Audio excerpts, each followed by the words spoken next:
Ողջույն 24-ի եթերում հետագիծնեվես Նարը Գալասյան, այս բան ես հյուրընկալ եմ Հայաքվե ազգային քաղաքացիական միավորման համակարգող Ավետիք Չալաբյանին, պարոն Չալաբյան ողջունում եմ ու շնորհակալ եմ շատ հրավերս ընդունելու համար։ Պարոն Չալաբյան, տեսեք, Նիկոլ Փաշինյանը վերջին իր ասուլիսի ժամանակ կամ ասուլիս չասեմ, այդ խորհրդաժողովի ժամանակը հայտարարեց, որ 2020 եւ 2022 թվականները ցույց տվեցին, որ Հայաստանի անվտանգային միջավայրը այն ռազմաքաղաքական միավորումը, որը որ անդամակցում էր ինքը, չաշխատեց ուղղակին, որում չաշխատեց ոչ միայն այն պատճառով, որ պիտի աշխատեր, այլ նաև այն պատճառով, որ ի սկզբանե չպետք է աշխատեր, այսինքն մեր հույսերը ի սկզբանե սխալ էին դրված, եւ ուստի անվտանգության թիվ 1 գործոնախաղաղությունն է, իսկ բանակը անվտանգության 50-րդ եւ 100-րդ գործոնն է։ Ու կարծես այդ տպավորությունն է ստեղծում, որ իր ասացների մեջ որոշակի տրամաբանական շղթա կա, հա, 20 թվականին մեր վրա հարձակվեցի մեր ռազմաքաղաքական դաշնակիցը, այնց առանձնապես բան չասես, 22 թվականին արդեն ինքնիշխան տարածքների վրա հարձակվեցին, ՀԱՊԿ քաղաքական գնահատական չտվեց տեղի ունեցածին, ուստի եւ ենթադրաբար պետք է ստեղծել խաղաղություն, որպես այդ խաղաղության հետևանքով որևիցե բանակի կարիք չլինի։ Կա այստեղ տրամաբանություն։ Այստեղ կա զառանցանք, ինձ թվում է, որովհետեւ դեռ ոչ մի երկիր որը ապրում է այսպիսի ռազմաքաղաքական միջավայրում, որում մենք ենք ապրում, չի կարող պնդել, որ իր անպաշտպանությունը իր պաշտպանությունն է։ Այն ինչ որ Փաշինյանն էր փորձում պնդել։ Խաղաղությունը մենք բազմիցս դրա մասին խոսել ձեր հետ, կարող է ապահովել միայն ուժերի հաշվեկշռի պայմաններում, երբ որ ագրեսիվ կողմը հասկանում է, որ իր կողմից ցանկացած ուժային սադրանք, ուժային գործողություն, ագրեսիա եւ այլն համարժեք դիմադրությանը հանդիպելու, ընդ որում ոչ միայն մի կողմի ագրեսիայի զոհի կողմից, այլ նաեւ իր դաշնակիցների կողմից, որպես այդպեսին, եւ դա նրա համար զսպող գործոն է։ Խաղաղությունը պետք է հասկանալ իդեպ, խաղաղությունը վիճակ է։ Ինչ որ մի հատ պահ է, երբ որ կա այդ վիճակը։ Չի կարելի ասել, որ խաղաղությունն է ապահովում անվտանգությունը։ Դա ինչ որ իմաստով տավտոլոգիա է իրականում, որտեղ խաղաղությունը եւ անվտանգությունը դա ուղղակի նույն վիճակի երկու տարբեր բաղադրիչներն են կամ երկու տարբեր կողմերն են։ Եվ խաղաղությունը եւ անվտանգությունը ապահովում է այն ուժերի հաշվեկշռով, որ դու կարողանում ես ձևավորել քո երկրի շուրջը։ Փաշինյանը դա ձախողել է։ Փաշինյանը ձախողել է։ Դա հայտնի բան կա, չէ՞, որ ասում են կատվի ձեռը չհասավ մսին, ասեց այսօր պասա։ Այդ Փաշինյանի դեպքն է։ Մի մարդ, որ ձախողել է սեփական երկրի անվտանգությունը, ստիպված է եղել ըստ էության աննախադեպ մեծ տարածքային զիջումներ իրականացնել, այն տարածքը, որ մենք վերահսկում էինք, հա, դրա 30% էս ընթացքում Փաշինյանը հանձնել է, ընդ որում հանձնել է, ոնց որ այդ իր հորտանից վերած ժառանգություններ կարար բաժաներ էս կողմ այն կողմ։ Ինչ մեկ բան է հայտնի կինոն Իվան Վասիլևիչ Ты что, казенные земли, а? Ты что, казенные земли раздариваешь, сучий сын, հա? Փաշինյանը այդ բանն է, հա, այդ ուզուրպատորն է, որը պետության ու իմիջիայլոց տասնյակ հազարավոր մարդկանց արյունով եւ քրտինքով ձեռք բերած տարածքները ուղղակի բաժան արել, հիմա էլ եկել ասում է, ես այդտեղ մեղ չունեի, ռազմաքաղաքական դաշինքները չաշխատեցին, բայց մինչեւ քեզ ինչի էին աշխատում։ Բա ո՞նց էին աշխատում մինչեւ իրեն ինքը կպատասխանի, որ լայնածավալ պատերազմ տեղի չի ունեցել։ 2016 թվականին տեղի ունեցել այդ լայնածավալ պատերազմի նախակարապետը, դրա նախապատրաստությունը ու աշխատեցին ռազմաքաղաքական դաշինքները, արդյունքում Հայաստանի Հանրապետության գլխավոր շտաբի պետը եւ Ադրբեջանի գլխավոր շտաբի պետը մեկնեցին Մոսկվա, այնտեղ իրար ձեռքի տվեցին, խաղացրեցին եւ այդ պատերազմը, որ սկսեց եւ իդեպ հանգեցրեց բավական լուրջ զոհերի երկու կողմերից էլ դադարացվեց, հա, ռազմաքաղաքական դաշնակցի միջնորդությամբ։ Հիմա երբ որ Փաշինյանը այդ ամբողջ բարբաջանքը անընդհատ փորձում է մեր ականջներից կախել, մի հատ թվասի, իսկ իր դեպքում ինչի չաշխատեց։ Կարող է իր մեղքը դրա մեջ կար։ Կարող է կար իր մեղքը։ Ինքը շրջանցում է, անընդհատ շրջանցում է հարցը։ Կարող է իրականում ինքը եկել էր Արցախը հանձնելու համար, որ հիմա էլ ասում է, մեր վզից գցած թոկեր, Արցախը հանձնացել մեր վրա խաբար չկար, եւ այլն, խոսում է, չէ՞, դա Արցախը մեր համար բեռ էր, մենք պետքա շուտ Իրանից հրաժարված լինենք մեր ինքնիշխանությունը։ Ձեր ասած հարցադրման, Իհարկե միտքս ավարտեմ էլի ներողություն։ Այդ ամեն ինչը, որ ինքը ասում է, եկեք մի հատ հետ հաշվարկ կատարենք ու ասենք հետո կարող է այս մարդը եկել էր Արցախը հանձնելու հստակ մտադրությամբ, ձև էր որոնում ոնց հանձնի, որ իր վրա մեղքը չմնա։ Հանձնեց ի վերջո, կարողացավ այդ օպերացիան իրականացնի, այդ գործողությունը իրականացնի, հանձնեց։ Հիմա էլ փորձում է ուրիշների վրա մեղքը բարձր։ Այս չաշխատեց, այն չաշխատեց։ Ձեր ասած տրամաբանությունը 2025 թվականի օգոստոս 23-յան իր անկախության հռչակագրի մասին ուղերձում ընդունման օրվա հետ կապված կարծես թե կա, երբ որ նա ասում է թե ինչու չգնացի 2020 թվականի զիջումների, մինչև պատերազմը, որը կարող էր կանխել վերահաս պատերազմը, որովհետև դա կբերեր Հայաստանի անկախության թուլացմանը, Հայաստանի սուվերենության կորստին եւ այլն եւ այլն։ Այսինքն ինքը ձեր հարցի պատասխանը Ավելին ասեմ։ Ես վերջերս ազգային ժողովում իր անդեմ падգամավորներից մեկը իրան այդ հարցը հատուկ տվեց, այսպես ասած, պասով հարցը, հա, որ մի հատ բացատրեք էլ այդ ինչ պետքա տեղի ունենա, ինչու դուք չգնացիք զիջումների, ինչու մեր երկիրը տարակ պատերազմի զոհերի ստորացման, նվաստացման, այդ ինչ պետքա տեղի ունենա։ Նա էլ ասաց Մինսկի խումբը, հիշեք, ասաց Մինսկի խումբը շատ վնասակար գործունեությամբ էր զբաղվում, ինչև այդ։ Տեսեք, Փաշինյանը որոշել է ամբողջ Մինսկի խմբին մարտահրավեր նետի, գիգանտը մեր մտքի, հա։ Մինսկի խումբը վնասակար գործունեությամբ էր զբաղվում, տանում էր նրան, որ Հայաստանի Հանրապետությունը վերանար։ Այս ամեն ինչը հանգեցնելու էր Հայաստանի ու չբացատրեց ինչպես։ Այդ ինչպես էր, այդ ինչ պետք է տեղ ունենար այդ տրամաբանության մեջ, այն փաթեթը, որը Հայաստանին առաջարկում էր, Հայաստանին, Ադրբեջանին եւ Արցախին առաջարկում էր, ինչպես պետք է բեր Հայաստանի Հանրապետության վերացմանը։ Կարող եք մի հատ բացատրել։ Ինքը ոչ մի բացատրություն չտվեց, հերթական անգամ արեց նույն բացարձակ անհեթեթ։ Ես կարող եմ մոտավորապես ենթադրել իր տրամաբանությունը։ Ենթադրեք, մենք էլ փորձենք վերլուծենք։ Ես ենթադրում եմ իր ասածը հետեւյալն է։ Անդադ իրանալ մի ցույց տվեք, էլի լուրջ եմ ասում, մոտս արդեն ալերգիա կա այս դեմքից։ Ես դե հիմա ուզեք չուզեք ինքը Հայաստանի վարչապետն է, փոխեք ցույց չենք տա պարոն Սարաբյան։ Դե տեսնենք, դանեբամոսն եք խոսենք, որքանով է իրատեսական դա։ Բայց այնուամենայնիվ օգոստոս 23-ին ինքը ենթադրաբար ասում էր հետեւյալը, որ եթե ես գնայի զիջումների, այսինքն ինչ կա զիջումների փաթեթը այդ բան հետեւյալն է, Մինսկի խումբը մեզ առաջարկում էր այդ թվականին Ռուսաստանցի համանախագահը դրապարակել է 5 շրջանները մենք տալիս էինք Արցախի շուրջ Ադրբեջանին, գալիս էին կանգնում են խաղաղապահները, Արցախի կարգավիճակի հարց, ինչպես նաև Քելբաջարի եւ Լաչինի կարգավիճակի հարցը թողնում էին ապագայի մասին։ Արցախը ստանում էր միջանկյալ կարգավիճակ։ Այդ ոչ մի կարգավիճակ չէ, Արցախը չէր ստանում։ Արցախը միջանկյալ կարգավիճակ։ Այդ իրավիճակում Արցախը մեր հայկական, այդ իրավիճակում, երբ որ խաղաղապահներ էին գալիս, ենթադրաբար հապկից կամ ենթադրաբար ռուս խաղաղապահներ էին գալիս, ռուս խաղաղապահների արկայությունը բերելու էր հանգամ Ռուսաստանի գործոնի կտրուկ ուժեղացումը տարածաշրջանում, բերելու էր հանգեցնել էր Հայաստանի ինքնիշխանության կորստին կամաց-կամաց, սա է Փաշինյանի դրած տրամաբանությունը։ Հիմա տեսեք, պիտի որ համաձայնվեք, որ սա է նկատի ունեցել ենթադրաբար ինքը դա նկատի ունի, բայց եկեք այդ տրամաբանությունը իսկապես վերլուծենք։ Նախ փաշ չի, որովհետև պետք է լինեն ռուս խաղաղապահներ ամենայն հավանականությամբ կարող է լինել Ռուսաստանի ղեկավարության միջազգային կոնտինգենտ։ Այդ մեկ։ Երկրորդը Արցախը ստանալու էր միջազգային կարգավիճակ, որտեղ որտեղ խաղաղապահների տեղաբաշխումը, նույնիսկ ինքը փաստաթղթի կնքումը որպես այդպեսին բերում էր Արցախի սուբյեկտայնության բարձրացմանը, բացի նաև կոնֆլիկտային պոտենցիալը նվազեցնում էր, որովհետև Ադրբեջանը դե ֆակտո փաստաթղթի տակ է ստորագրում, որ նրան պարտավորություն էր։ Հա, եկեք այդ ընդունենք եւ պարտավորեցնում էր ոչ միայն Հայաստանի առաջ, այլև նույն Մինսկի խմբի համանախագահ երկրների եւ ամբողջ Մինսկի խմբի եւ դրա միջոցով էլ նաև ամբողջ ՄԱԿ-ի առաջ։ Ադրբեջանին դա էապես դա կաշկանդելու էր։ Այդ եկեք ընդունենք որպես փաստ։ Երկրորդը Ռուսաստանի գործոնը կարող է դրա արդյունքում իսկապես մեծանար։ Լավ։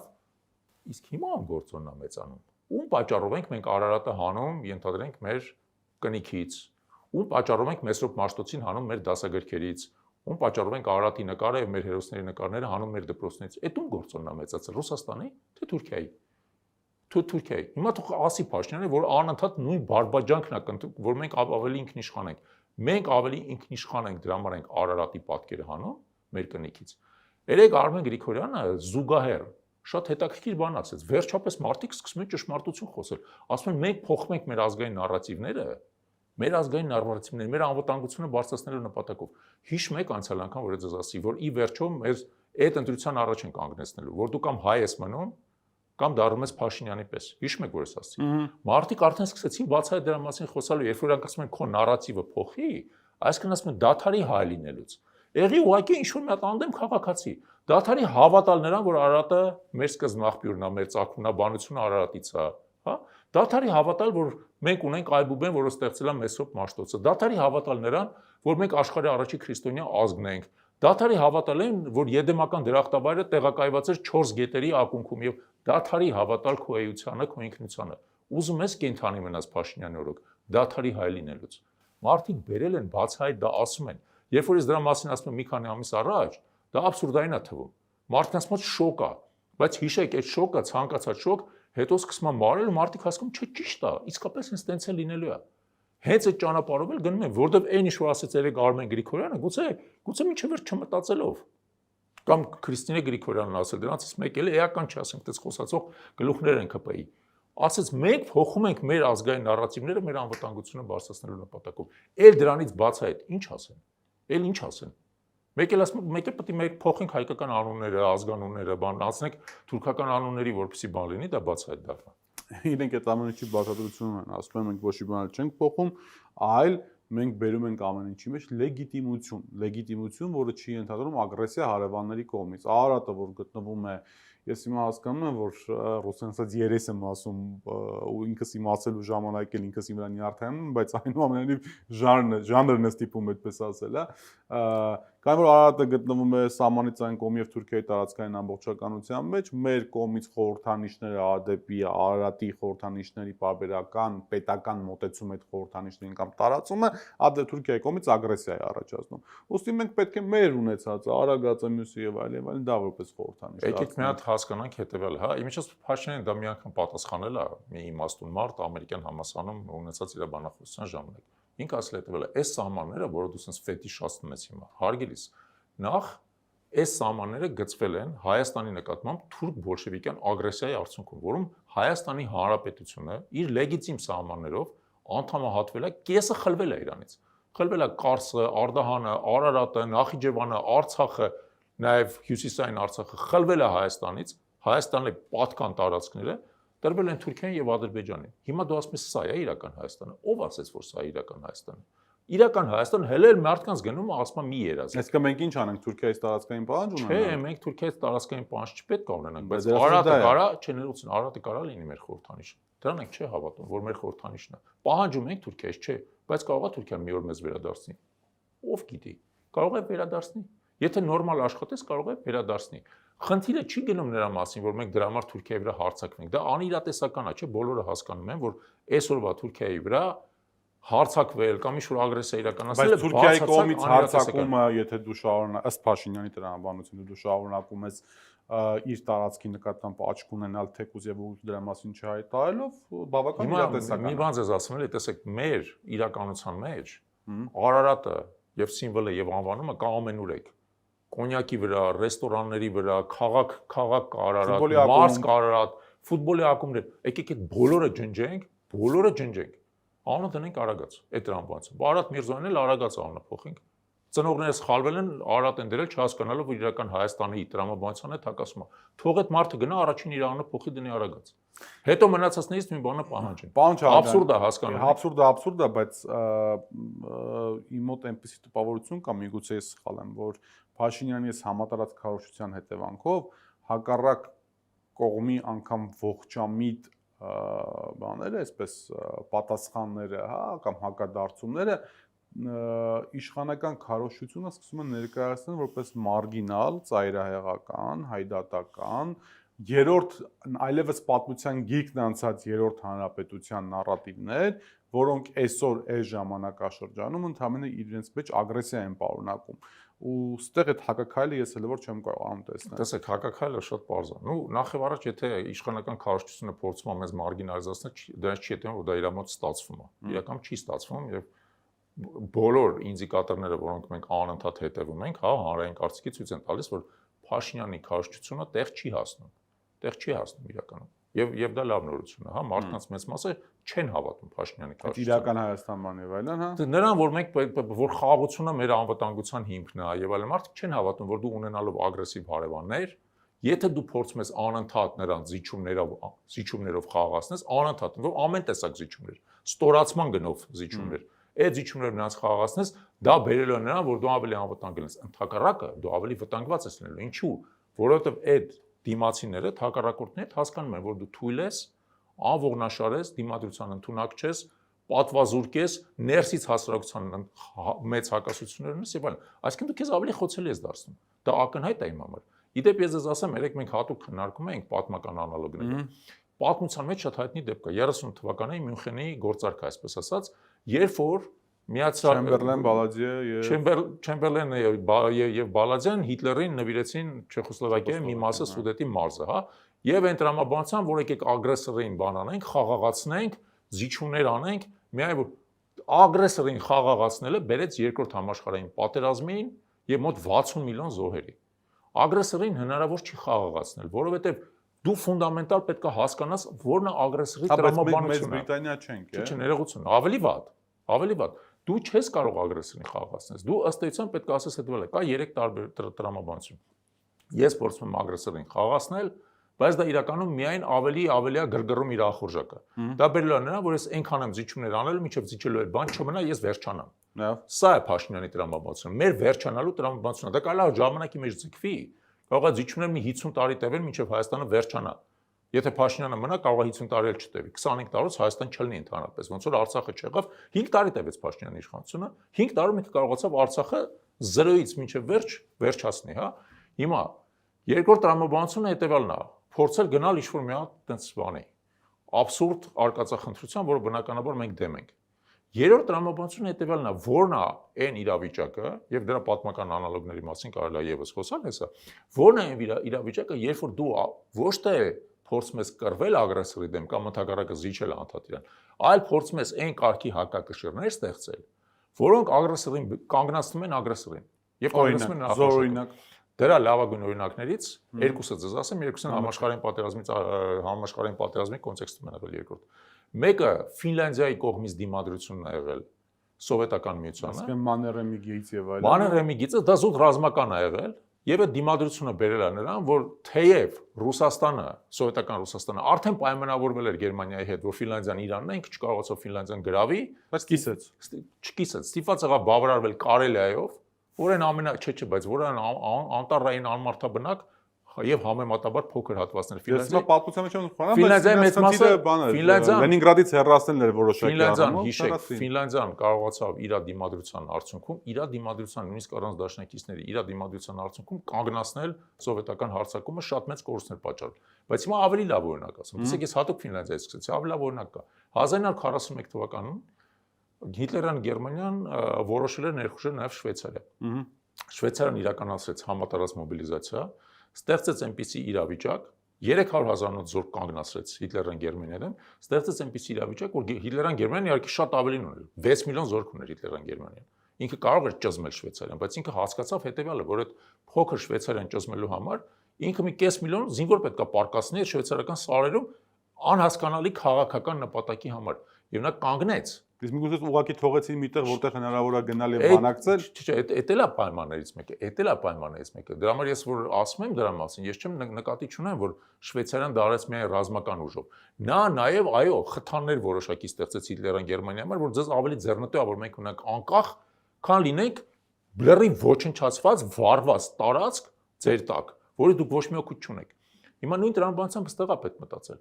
Խնդիրը մենակ ռազմական ուժը չի, խնդիրը նաև փափուկ ուժն է։ Դու ոնց ես համադրում փափուկ ուժը, ռազմական ուժը, ճիշտ պրոպագանդան, դաշնակցային հարաբերությունները, որովհետեւ դու ագրեսորին կանգնացնես։ Որտեւ այս տրամաբանությունը անընդհատ զիջելու վերջ չունի, հասկանում եք, վերջը երկրի վերջն է։ Դուք ասում եք ռազմական բալանսի վերականգնման մասին, Փաշինյանի կառավարությունը գնում է աննախադեպ քայլի ժամկետային զինծառայության կրճատման։ Եվ շատ փորձագետներ կարծում են նաև քաղաքական վերլուծաբաններ, որ սա նախընտրական է, այսպես ամբողջությամբ բովանդակություն եւ տեղավորվում է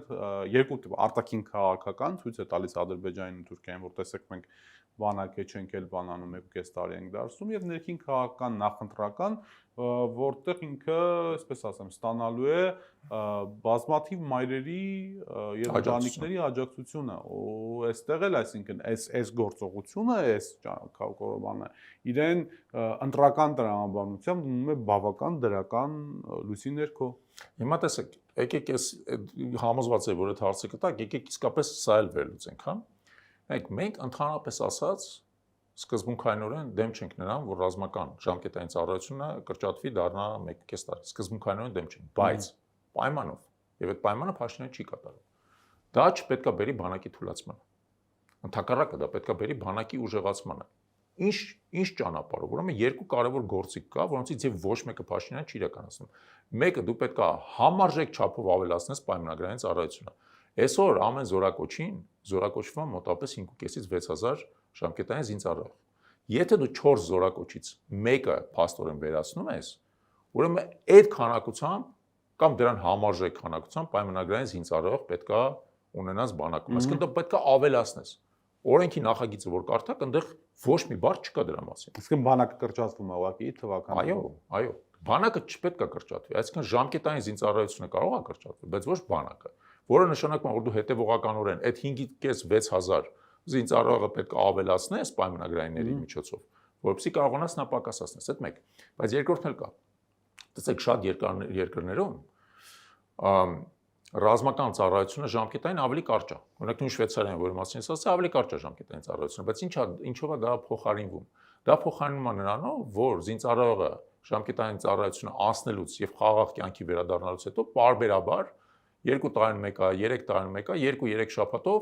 գնում է պայստազորային հավաքներ։ Արդյունքում, թեև ինքը բանակը ավելի փոքր է, բայց դուք ունեք զգալի ու լավ պատրաստված մարտունակ պայստազորային ռեսուրս։ Այսինքն դա մյուս խնդիրն է, որ դու պետք է լուծես։ Դու համ պետք է պայմանագրային զինծառայողներով ավելացնես, համ էլ դու պետք է ունենաս ավելի մեծ ու ավելի մարտունակ պայստազոր, այսինքն մարդ այդ կես տարին չծառայեց, վերադարձավ իր խաղաղ կյանքին հրաշալի։ Բայց դրանից հետո 3 տարի հետո ինքը պետք է 3 շաբաթ անցնի Հիմա անում են, չէ, ակտիվ պայծազորի հավաքներ անում են, բայց ոչ համատարած։ Դա համատարած պետք է լինի։ Հասկանում եք, այսինքն դա նշանակում է, որ բոլորը, ովքեր անցել են ժամկետային ծառայության միջոցով, դրանից հետո առնվազն մի 25, նույնիսկ 30 տարի, որտեղ հիմա մարդիկ ավելի առողջ են ընդհանրապես, 25-ից 30 տարի պետք է մնան մարտունակ, չծառայեն, բայց մնան մարտունակ։ Ինչի, որտեղ եթե երկիրը վտանգված է, ամեն պահի իրանց անհրաժեշտությունը կարող լինի։ Մենք տեսնում ենք դա Իսրայելի դեպքում, երբ որ նա ռեզերվիստներին պայստազորային են հավաքում եւ տարածության մի շաբաթվա ընթացքում կարողանում է 150-200 հազար մարդ։ Անկամ արտասահմանից են գալիս։ Այո, զենքի տակ կանգնածի։ Մենք դա պետք է հասկանանք, այսինքն տեսեք, ընդհանուր առմամբ, ասեմ ձեզ, քանի որ այս կառավարությունը չունի ընդհանուր հայեցակարգ, զինված ուժերի նոր զարգացման, բանակի զարգացման եւ այլն, հա, նա անում է հատվածական գործողություն, այո, առաջին հերթին նախընտրական եւ նաեւ արտաքին քաղաքական էֆեկտի վրա հաշվարկած, բայց չի պատասխանում են հարցին, եթե դու բանակը այդքանով կրճատում ես, ինչով ես դա փոխարինում, ինչով ես դա լրացնում։ Այդ հարցի պատասխանի։ Նորից դա բլեֆ է, հասկանալի է, չէ։ Ես պարոն Չալամյան, դա չեմ վիճակում բլեֆ է, թե բլեֆ չի։ Ես ուզում եմ վիճակել, թե որքանով դա հասնում։ Այդ հարցի պատասխանը տրվել է արդեն։ Մարդիկ ասում են, եթե դու ունես խաղաղություն, ցույց տուր այդ դեպքում, ինչու է Ադրբեջանը շարունակում մնալ Հայաստանի Հանրապետության սուվերեն տարածքում։ Դրա գենիալի պատասխանը գտել են։ Որն է։ Ասում են, այո, Ադրբեջանը գտնվում է Հայաստանի սուվերեն տարածքում, բայց չմոռանանք, որ տեղեր կան, որտեղ Հայաստանն է գտնվում Ադրբեջանի սուվերեն տարածքում։ Տենց չկա։ Ու դրա մասին խոսած եւ Նիկոլ Փաշինյանը եւ իր ազգային ժողովի նախագահը։ Ներողություն, որովհետեւ իրանք ադրբեջանական նարատիվներն են փորձում մեզ ներկայացնել։ Տենց տեղ չկա, այն ինչ որ իրանք կոչում են անկլավներ, Իրանաշենը, Նոյեմբերյանի հատվածը։ Իրականում այդ տարածքները Հայաստանի Հանրապետության տարածքներ են, որոնք խորհրդային իշխանության տարիներին տրվել են օգտագործման Ադրբեջան, օգտագործման, չկա եւ որևէ փաստաթուղթ, որով հավաստվում է, որ այդ տարածքները անցել են Ադրբեջանի Հանրապետության, չկա ընդհանրապես, հասկանում եք, դրանք տրվել են վարչական օգտագործման։ Դեռ դրանք չեն պատկանում Ադրբեջանի Հանրապետությանը։ Իմիջիայլոց ասեմ դրա մասին, դա էլ է շատ հետաքրքիր թեմա։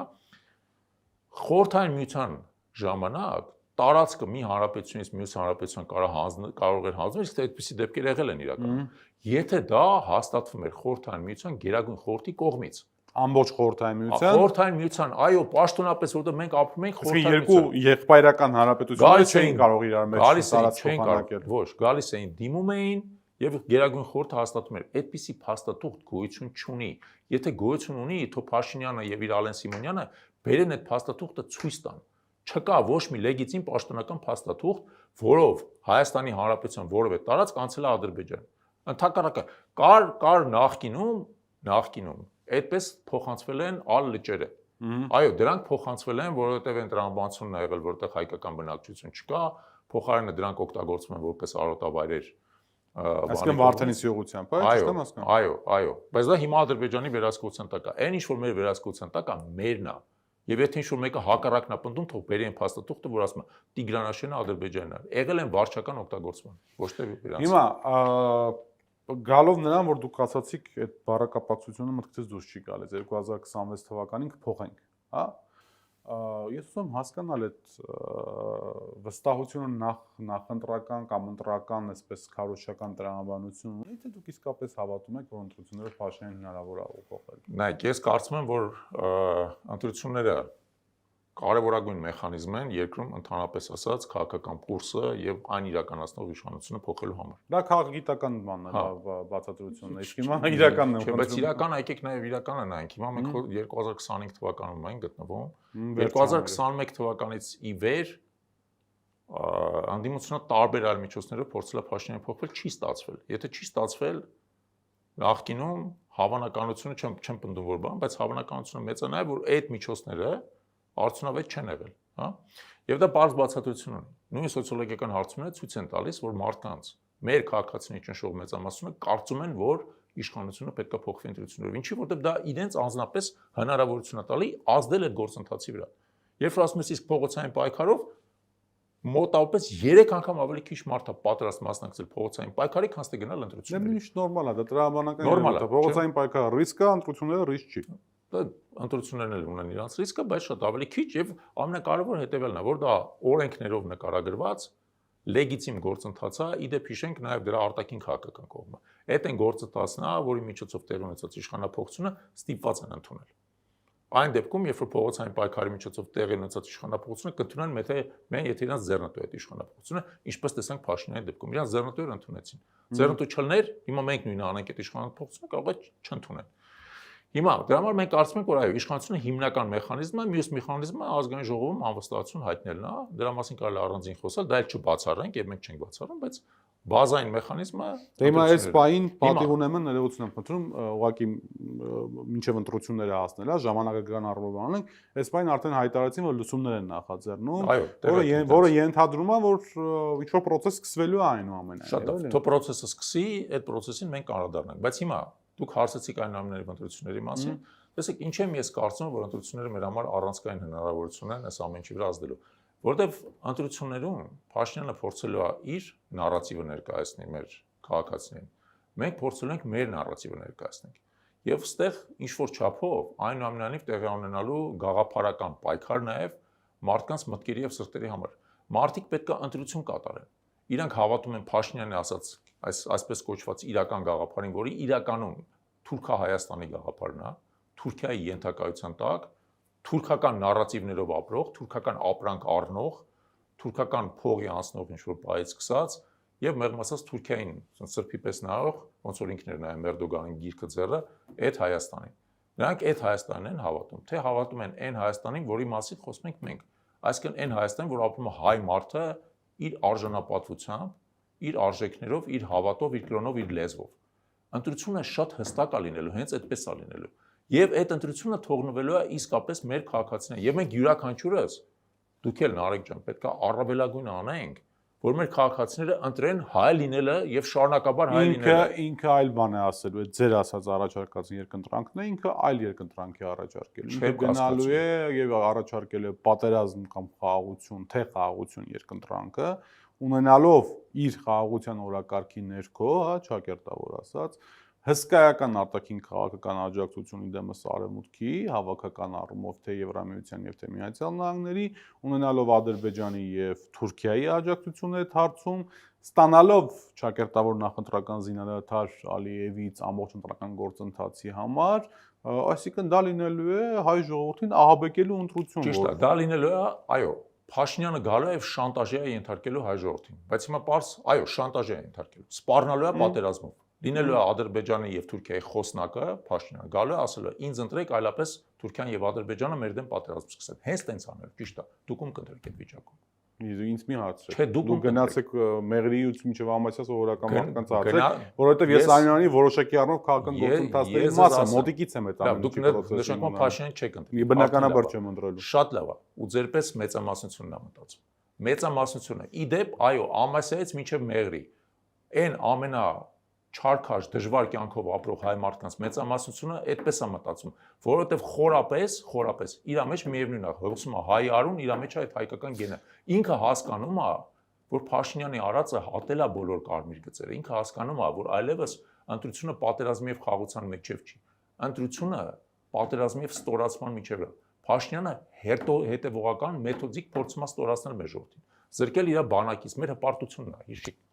Այս ազգը, այս ժողովուրդը, այս պետությունը բանակի շուրջն է վերջո ձևավորվել։ Զրկել բանակից, զրկել եկեղեցուց, զրկել Արարատ լեռից, զրկել մեր հավատից, զրկել մեր Մեսրոպ Մաշտոցից։ Եկել է դրան է հասել, հասկանում եք, մարդիկ է տեսնում են։ Դեռ մարդիկ իրենց ընտրությունը կկատարեն, մի անհանգստացեք իրենց։ Երբ էր ընտրությունը 26 թվականի հունիսի 7 պայմանականորեն, մենք չգիտենք երբ ընտրությունը։ Ընտրությունը հայտարարի ազգային ժողովը։ Պայմանականորեն 26 թվականի հունիսի 8-ին մենք ես եւ դուք այդ թեմայով եթերում կամ ոչ եթերում կզրուցենք։ Հուսով եմ, որ սա մինչև այդ եւս կհանդիպենք։ Չէ, մինչև այդ բնականաբար, սա բանով արդյունքներով, այսպես ասեմ։ Շնորհակալ եմ։ Շնորհակալ եմ։ Հրավերս ընդունելու հետաքրքիր զրույցի համար իմ հյուրն էր Ավետիք Չալապյանը, Հայաքվե ազգային քաղաքացիական միավորման համակարգող։